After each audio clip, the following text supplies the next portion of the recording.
KPY Bala அவர்கள், அதாவது cook with கோமாளியில participate பண்ண பாலா அவர்கள், அவர் பண்ணக்கூடிய அந்த ஹெல்ப் மக்களுக்கு எந்த ஒரு உச்ச நடிகரும் பண்ண முடியாதுங்க. அந்த அளவுக்கு அவர் வந்து நிறைய மக்களுக்கு வந்து ஹெல்ப் பண்ணிட்டு இருக்காரு. அதே சமயத்தில் இப்போ ரீசெண்டா ஒரு ஹாஸ்பிட்டல் கூட கட்டி அதை வந்து திறக்க போறாரு கூடிய சீக்கிரத்தில்.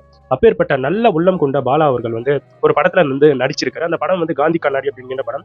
அந்த படம் ரீசெண்டா ரிலீஸ் ஆச்சு. அதுல வந்து முழுக்க முழுக்க ஹீரோவாக பாலா அவர்கள் வந்து நடிச்சிருக்காங்க. அந்த படத்தை வந்து கமலா தேட்டர்ல போயிட்டு அவர் பார்த்திருக்காரு. அவர் பார்த்துட்டு வந்த பிறகு பிரஸ் மீட்ல நிறைய விஷயங்களை வந்து பேசியிருந்தாரு. அவர் நெகிழ்ச்சியாகவும் பேசியிருந்தாரு, ஒரு சில விஷயத்தை கஷ்டப்பட்டும் பேசியிருந்தாரு. முதல்ல அவர் என்ன நெகிழ்ந்து பேசியிருந்தாருன்னா, இந்த கமலா தேட்டர்ல எத்தனையோ பேருடைய படத்தை ஃபர்ஸ்ட் டே ஃபர்ஸ்ட் ஷோக்கெல்லாம் வந்து பார்த்திருக்கேன். நிறைய பேர் வந்து என்னுடைய படத்தை வந்து பார்த்தாங்க கமலா தேட்டர்ல அப்படின்ட்டு நெகிழ்ந்து நிறைய விஷயங்கள் வந்து பேசியிருந்தாரு. அதே சமயத்தில் ஒரு சில விஷயங்களை கஷ்டப்பட்டு பேசியிருந்தாரு. பேனர் வைக்க விட மாட்டாங்க, சில விஷயங்களுக்கு வந்து இடையூறாக இருக்காங்க அப்படின்ட்டு அதையும் ரெஃபரன்ஸ் பண்ணி வந்து பேசினாரு.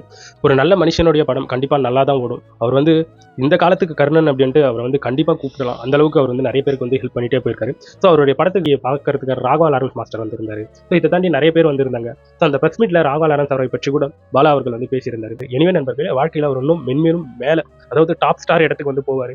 ஏன்னா அத்துணை பேருக்கு வந்து ஹெல்ப் பண்றாங்க. ஸோ அது போன்ற ஒரு உள்ளம் கண்டிப்பா பெரிய ஆள் ஆகுங்கிறதுல வந்து எந்த ஒரு மாற்று கருத்துமே கிடையாது. உங்களுடைய கமெண்ட்ஸை என்னுடைய கமெண்ட் செக்ஷன்ல பதிவு பண்ணிட்டு போயிடுங்க. நான் உங்களை அடுத்த ஒரு வீடியோல பார்க்குறேன்.